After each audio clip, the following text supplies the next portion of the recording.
I will say within the three pillars of attainment, which is our, rubric for the show, I would default to your definition, lifelong curiosity. What do you feel are the benefits of maintaining that lifelong curiosity? I jokingly say you'll be a lot more fun at a cocktail party. Who are you? And where are you going? What do you want? Together we'll find the ideal path on the Way to Wow show with your host, Kevin Bemmel. The realm of learning is central to all parts of the three pillars of attainment.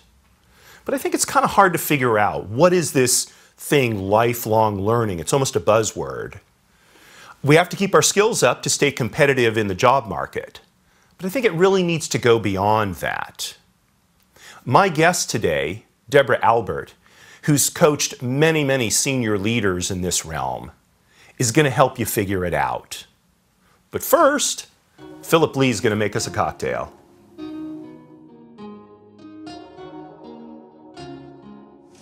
Hi, thanks for having me.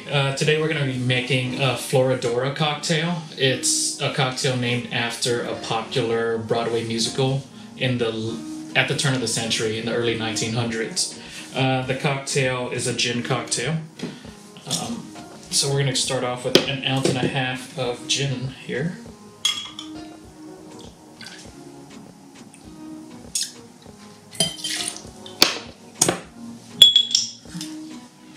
Half an ounce of lime juice, and 1/4 ounce of a raspberry liqueur.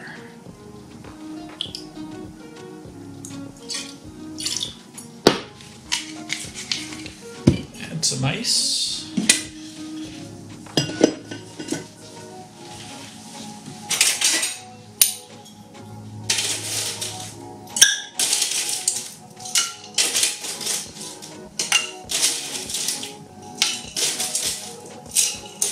Give it a shake.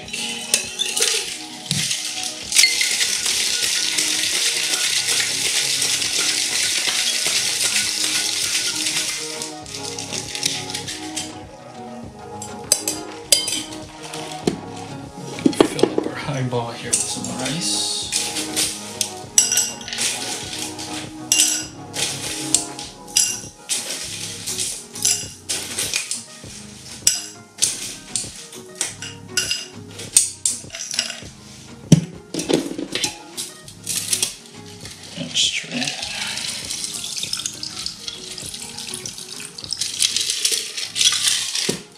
Then we're going to top it off with a little ginger ale here.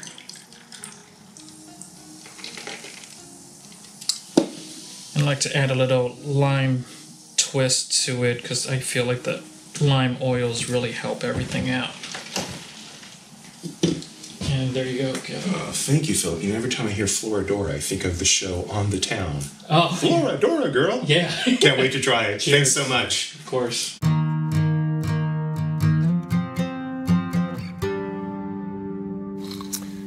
Philip. Floridora. Love it. And the name. Sorry, I couldn't figure out a way to send you a Floridora to share with the interview, but we're going to work on that for the next season. So Deborah Albert, thank you very much for coming on the Way to Wow show. I took your very dense biography and trimmed it down. I'm going to read it because I want to make sure I get all of the good parts in there and don't leave anything out. In addition to her many academic accomplishments, including at the George Washington University, the American University in Paris, and Tu parles français? Right? Oui, bien sûr. Oui, oui. And New York University. Deborah Albert has 10 years in advertising and media businesses and over 14 years as co-owner and chief development officer at Sequent Learning Network, where among many responsibilities, she helped people increase their skills and competencies. Now, as the founder and CEO of Blank Slate Learning, Deborah is helping people upskill and reskill to stay competitive in the face of a market shortage of competent workers and people afraid but forced to learn new things. I think that describes a lot of the people I know, and certainly a lot of the viewers on the show. It's really a daunting, daunting challenge. So,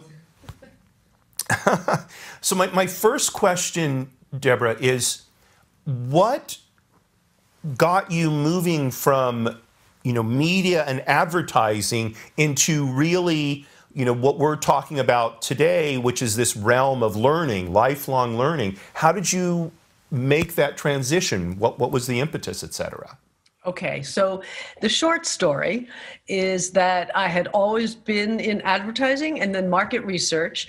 And while I was in market research, my client asked me to basically start this company with him. And it was a company that was involved in corporate learning, corporate training. He was the subject matter expert and I ran the business. And for me, it was great because every role I've ever had has always been an intellectual property. So I've gotten to see little tastes of all kinds of different industries and learn about all different kinds of companies. And so that constant quest for learning about new things is something that just is a part of who I am. So that leads in nice, I think, to my next question, which is we hear this term lifelong learning. In fact, I have a client from my prior career in real estate who, after a 30-year career in banking, went and got, I believe it was a doctorate in education, and explored this whole subject of lifelong learning. So how would you describe what lifelong learning is? It's funny that you asked that. I just was talking to someone yesterday about that. I think people have different perceptions of what that means, or it has different connotations. For me, and I'm not an expert in this, so this is just my own opinion.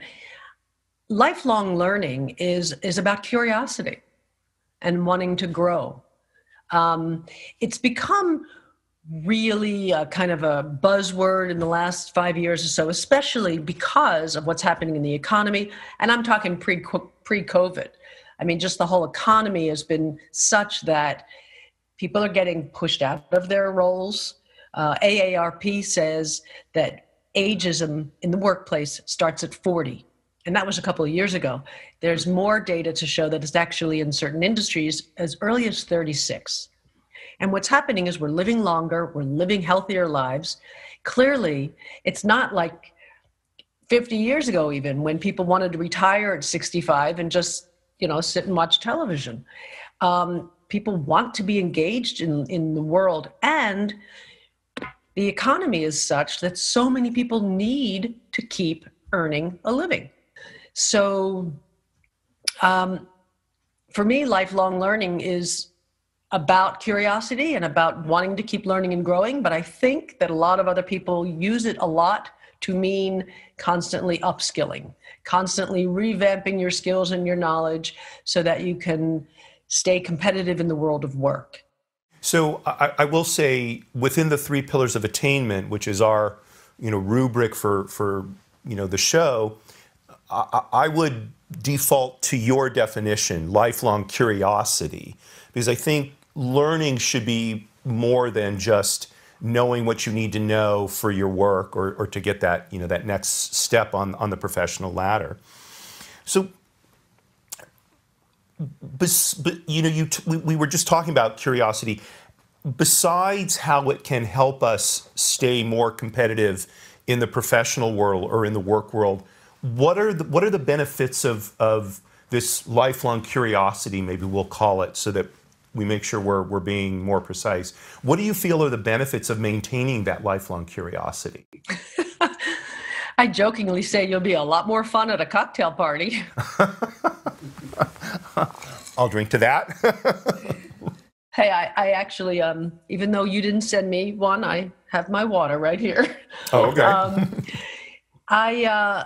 Listen, there's no question about it. There's an enormous amount of data to show that the neuroplasticity of learning new things at every stage of your life helps your brain stay healthy and helps your whole cognitive world stay intact, as opposed to just sitting around doing nothing for years and years, and your brain will atrophy. I mean, there's a ton of data about that. So that's number one. But I do think you'll also be a lot more fun at a party. Okay, and I think that's important too. So how can we engage in lifelong learning in indulging our curiosity? What are some of the things people can do? Well, there's a ton of stuff out there. I mean, this is the world of content. But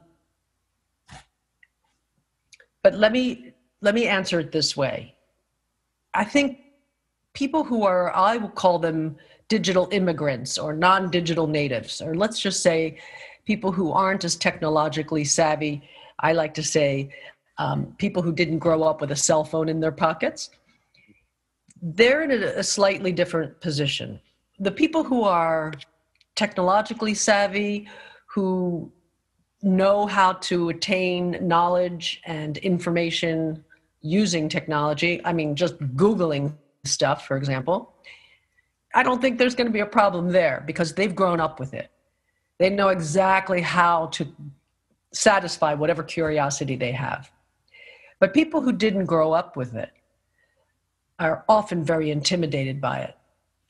And there are a ton of places where one could go to learn things, whether it's any one of the online networks, like a Netflix, a Hulu. There's something called Curiosity Stream, which is predominantly documentaries and other sort of not so commercial kind of content. Whether it's a MOOC, which is an online conglomerate of different university workshops and trainings and classes that are free. And just about everywhere you go, you can be apprised of different workshops that are happening, given by various people. Some might be very, very good and informative and accurate. Some might be, somebody's opinion, and, it's just all over the place. For me, what I want to do, and this is actually sort of phase 2 of blank slate learning, because blank slate learning was actually developed because of COVID, but it fits into a larger picture of what I want to do. I want to help people who are non-digital natives be more competitive for either the future of work, either staying in their jobs, re-entering the workforce, or having enough of a savviness about technology so that they can open up their own business. Here's what I mean. If I just want to open up a flower shop in my neighborhood, somebody else opens up a flower shop 2 blocks away. If I don't understand anything about digital marketing, if I don't understand how to use tools to better assess my supply chain, I'm not going to stay in business very long compared to the one that's only 2 blocks away. Because now these tools are available and people are using them. And if you want to stay competitive, whether it's competitive with your colleagues in an office, competitive against all the people that are vying for a job, or competitive against your neighborhood flower shop, you really need to learn how to use these tools. However, a lot of people say, well, what are you talking about? I'm not going to go be a data scientist, and I'm not going to go learn how to create some kind of a software program. Not the point. The reality is this. If you can just understand the context of these new technologies, these newfangled things, you're already setting yourself apart from other people who, let's say, are in your boat, not so technologically savvy. So here's an example I like to give. I grew up in a time when GE, General Electric, was, considered just this, fabulous behemoth, strong, successful company, Jack Welch, blah, blah, blah. Okay. So their engine manufacturing division uses a lot of 3D printed parts. Probably not something that someone of a certain age would think about, right? Because we're not thinking about 3D printing, and we certainly can't imagine 3D printed parts in an engine in an airplane that I'm going to get on? So here's my example. If I were a sales guy, an accountant, a customer service rep, and I was going to go try to get a job in that division, and someone was interviewing me, and they said, so what do you think about additive manufacturing? I'm sorry, what? Interview is over.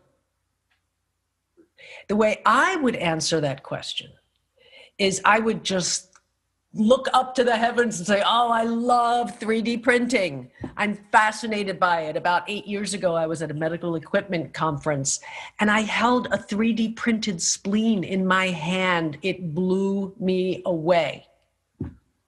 I might not get the job. Oh, that's a true story, by the way. And an ear. I might not get the job, but I'm certainly going to get the next question. So my goal is to help these non-digital natives upskill enough to be more competitive, to the extent that somebody wants to go out to, a 36-week boot camp for, R or Python or whatever. Great. I have some people who are working with me who are doctors of education and neuroscientists who absolutely will say you can learn at any age.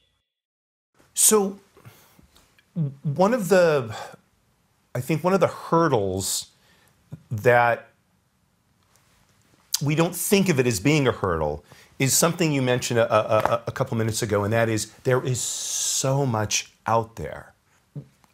Where's the entrance point that doesn't require, sifting through a million options, and is just, it's a place where someone, a non-digital native, can feel reasonably comfortable, maybe just a little bit out of their comfort zone, but can kind of step in and take that, get started. Yeah. Well, the answer to that is I haven't found one yet, and that's why I'm going to build one. Ah, okay. So what are you seeing as being necessary for that? I think there are several things, and a couple things I actually don't want to say because it's a little bit of my secret sauce. Oh, okay. I don't want to be, out of the vest just yet. First of all, I think that the ageism mentality, not just in the workplace, but just in this country in general, and I've lived in other countries, and I think it's changing a little, but it's less so in many other cultures. At a certain age, it's sort of like, it's sort of that we're invisible. Marketers do not target people of our demographic. Culturally, you don't find people of our demographic necessarily at the forefront of what is cool. We have such a love of the youth culture here. And so I think that nobody's really telling people who would fall into this non-digital native category where to go. So what happens is, maybe you've heard of YouTube. And so you YouTube, how do I blah, blah, blah. And what happens is you go on this channel, and this happens so often, and they say, well, all you have to do is click on this link in your system tray. Well, okay, what's a system tray?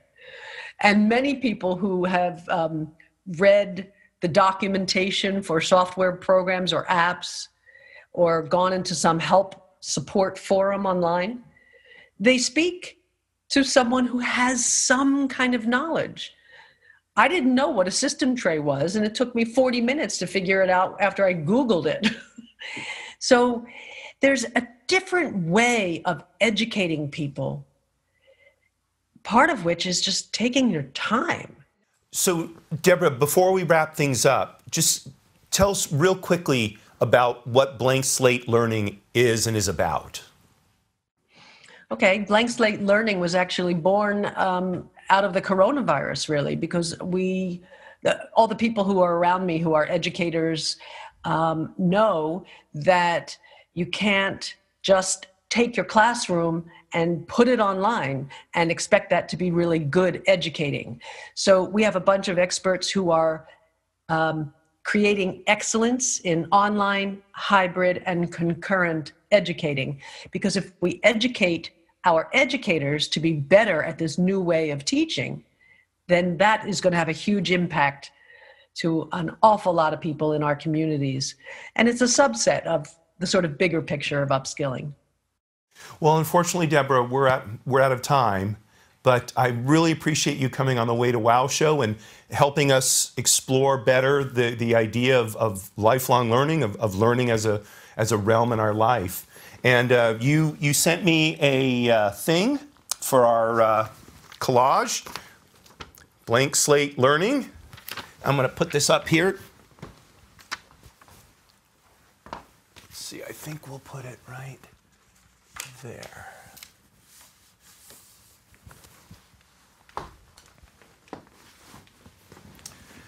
Deborah, thank you so much for being a guest on the Way to Wow show. You are so welcome. Thank you so much for having me. So that's our show for this week. Remembering what Deborah Albert shared with us, the idea of lifelong learning, it's really about curiosity. Someone once told me one of the best ways to stimulate our curiosity is to go to a newsstand once a month and pick up a magazine that you've never read before, and then just read a couple of articles about this unknown subject and think about how it might work in some other part of your life. I think it's an excellent suggestion. You may have trouble finding a newsstand nowadays, but give it a shot. Courage at all times, my friends. Marie, you're still my belle.